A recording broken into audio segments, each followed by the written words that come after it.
In the very heart of Europe, far away from the glittering capitals and the images of modern progress, there exists a chilling truth that most of the world refuses to see.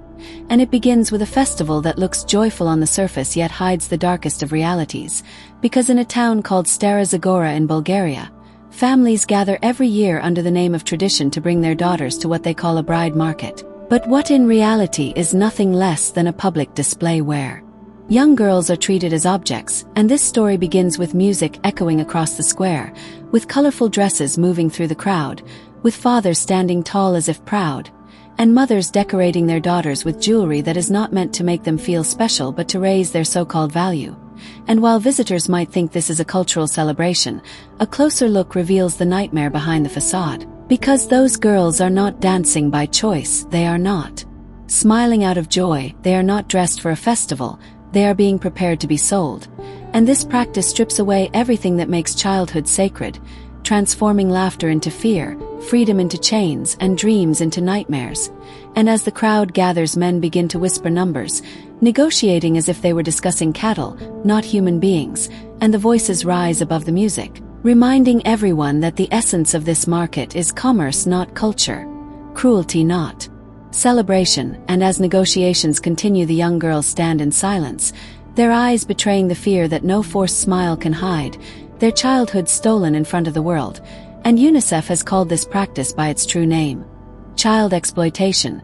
Yet defenders keep repeating the word tradition, as if tradition can ever justify slavery, as if heritage can excuse abuse, as if culture can erase the pain etched into the eyes of children. And it is here that we must ask ourselves what progress really means if in the 21st century in the middle of Europe we still allow girls as young as 14 to be bartered away. And every detail of the market reinforces this horror, from the way fathers stand beside their daughters as if displaying merchandise, to the way mothers fix a necklace or a scarf to make the girls more appealing, to the way strangers scan them with cold eyes, calculating worth rather than recognizing humanity. And the truth is, every year this happens again. Every year more girls are robbed of freedom. Every year innocence is traded for money.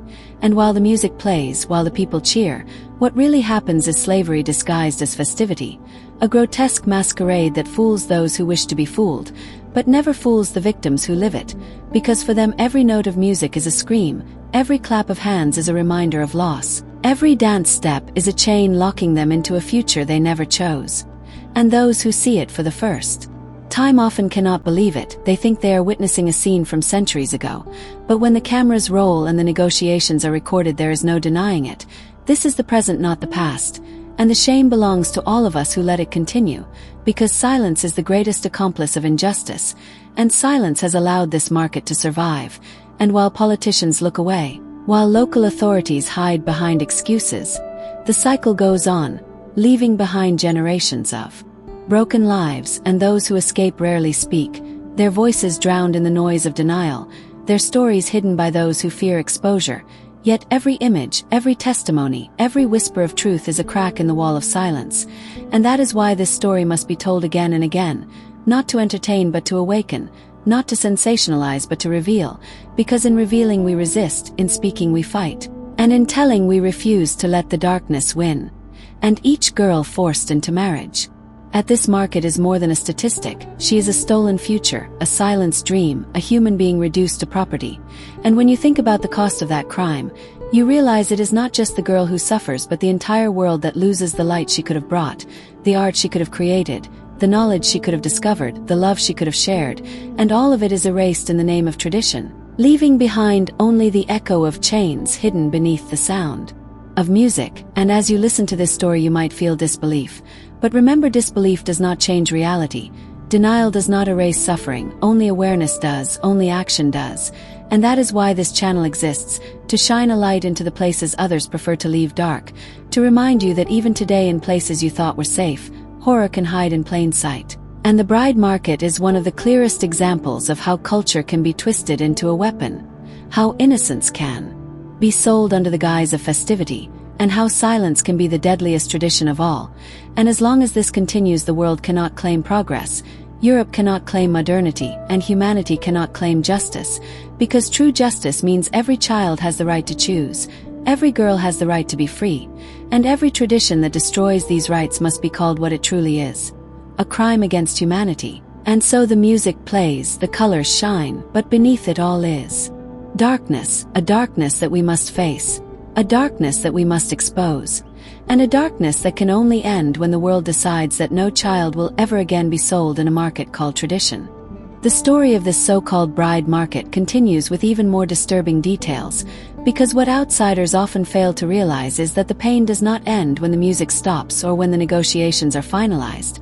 In fact, that is only the beginning of a lifelong struggle for the young girls who are taken away from that square into marriages they did not choose. And once the deal is made, the girl becomes the property of another family, forced into a house where expectations are clear and freedom is non-existent, and she is told her role is to serve, to obey, to bear children, and to forget the dreams she once had. And this transformation happens overnight, stealing away childhood as if it never existed. And the terrifying truth is that many of these marriages are filled with violence, because relationships built on ownership rather than love often turn into prisons. And the girls quickly discover that the bargain struck over them was not only about money but about power. And power always demands obedience, and if obedience is not given, then punishment follows, and punishment in such homes can be brutal, ranging from psychological torment to physical violence, leaving scars that last a lifetime. And all of this began not with love or choice but with a transaction in a market defended as tradition. And defenders of the practice rarely speak of the pain that follows. They speak only of heritage, of culture, of identity, but they never speak of the screams behind closed doors, of the tears shed in silence, of the futures destroyed, because to admit that would be to admit the truth, that what they protect is not culture but cruelty. And when human rights activists attempt to challenge them, they are met with hostility, told they do not understand, told they are outsiders. But exploitation is not a cultural misunderstanding, it is a violation of universal human dignity, and no border, no language, no heritage can excuse the denial of basic rights. And yet the silence continues. Year after year the festival returns, and year after year more children are caught in the same cycle, their names forgotten, their stories ignored, their voices drowned in the noise of music and laughter. And it is here that the greatest tragedy lies, because the world prides itself on progress, on technology, on human rights declarations, yet in the heart of that same world children are sold in open daylight. And we must ask what progress means if it does not reach them. What freedom means if it excludes them, what humanity means if it ignores them. And as these questions remain unanswered, the practice continues, spreading pain across generations. And the daughters born to these forced marriages often find themselves destined for the same fate, raised in the same environment, trapped in the same circle, taught that obedience is survival. And thus the market does not just trade girls, it reproduces itself through time, perpetuating a cycle of oppression that seems unbreakable unless the world intervenes, unless awareness becomes action, and action becomes change. And that is why telling this story matters, because each time the truth is revealed, another layer of denial is torn away, another excuse is stripped bare, another silence is broken. And breaking silence is the first step toward justice, because injustice feeds on secrecy, it thrives in darkness, it survives in denial, and shining light on it weakens it, exposes it, and ultimately destroys it. And when you imagine the faces of the girls who stand in that square, you must also imagine the weight they carry, the weight of expectation, the weight of fear, the weight of being reduced to property. And you must also imagine the futures lost, the knowledge never learned, the art never created, the love never chosen, because every girl sold is not just one victim, she represents 1,000 lost possibilities. And those possibilities belong not only to her but to the world, because a silenced child is a silenced humanity. And when humanity silences itself, it allows darkness to win. And in this way the market is not only a crime against individuals but a crime against all of us, because it erases potential, it kills dreams, it steals futures, and it dares to call itself culture. But culture should lift people up, not tear them down. Culture should preserve beauty, not perpetuate pain. Culture should inspire freedom, not impose chains. And the moment culture is used as a weapon, it ceases to be culture at all, becoming nothing but an excuse for exploitation. And that is what the bride market truly is. A masquerade hiding the ugliest of truths, a festival masking a tragedy, a heritage that deserves not preservation but eradication. And to eradicate it we must continue to speak, to share, to raise awareness, to demand accountability, because silence has protected it long enough. And in the eyes of those who suffer, silence is betrayal. And betrayal is the cruelest wound.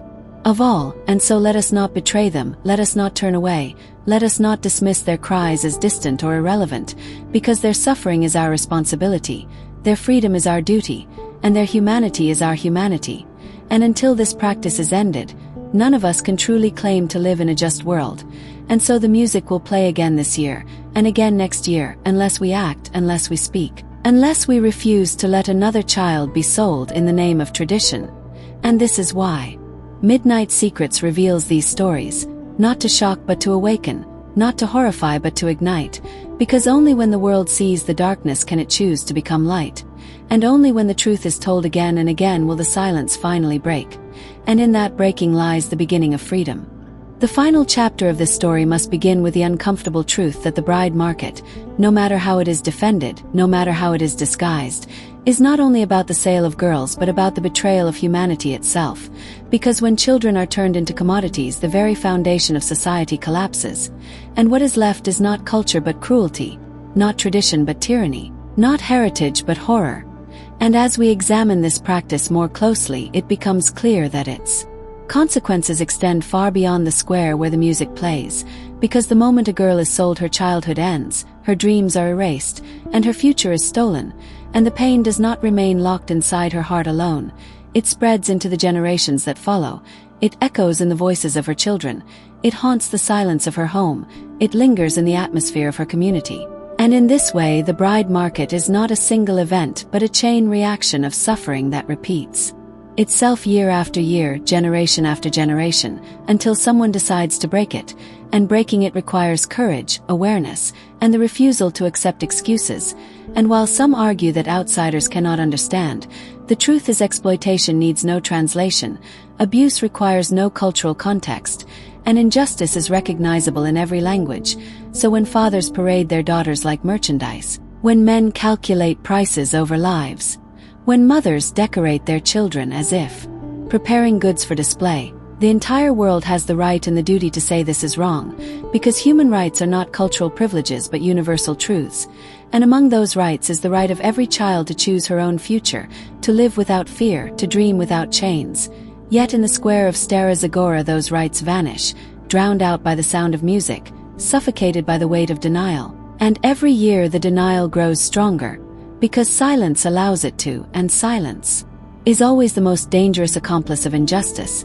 And so the responsibility falls on us, on those who know, on those who listen, on those who dare to speak, to reveal what others hide, to break what others protect, to challenge what others defend, and to remind the world that progress is meaningless if it leaves children in chains, that freedom is a lie if it excludes the most vulnerable, and that tradition has no value if it is built on suffering. And as we reach the end of this story, we must remember the faces of the girls forced to smile, the eyes that told the truth even as the music played, the hands that trembled even as the crowd cheered. And we must understand that each of those faces represents not only a victim but a call to conscience, a call to justice, a call to humanity, because if we ignore them we become complicit, if we deny them we become guilty, and if we forget them we become the very silence that destroys them. But if we remember them, if we speak for them, if we demand freedom for them, then perhaps the music will stop, the market will fall silent, and the chains will break, and in that silence will come a new sound, the sound of children laughing freely, the sound of girls learning, dreaming, choosing, the sound of humanity finally fulfilling its promise of justice. And that sound is the one we must fight for, because it is the sound of a world where no child is ever again sold in the name of tradition. And until that day arrives we will continue to tell this story, to shine this light, to break this silence, because silence is darkness, and only truth can bring the dawn, and Midnight Secrets exists to reveal that truth, to awaken those who sleep, to disturb those who deny, and to remind us all that the darkest secrets lose their power when the world dares to face them.